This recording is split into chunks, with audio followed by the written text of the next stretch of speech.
પોલીસે તેનું income tax return જોયું તો તે વાર્ષિક 6 લાખ રૂપિયા કમાતી હતી એવું તેણે ઇન્કમટેક્સમાં દર્શાવ્યું હતું, પરંતુ બેંક એકાઉન્ટ જે દર્શાવી રહ્યા હતા તે કંઈક જુદા હતા.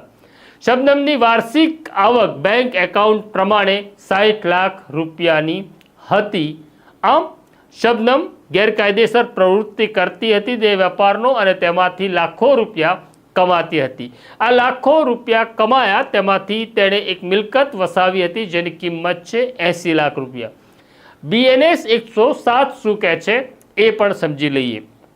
BNS 107 એવું કહે છે કે કોઈ પણ વ્યક્તિ ગુનાહિત પ્રવૃત્તિ કરતી હોય અને ગુનાહિત પ્રવૃત્તિમાંથી જે પૈસા તેણે કમાયા હોય તેમાંથી તે કોઈ મિલકત ખરીદે તો પોલીસને આ મિલકત જપ્ત કરવાનો, ટાંચમાં લેવાનો અધિકાર છે.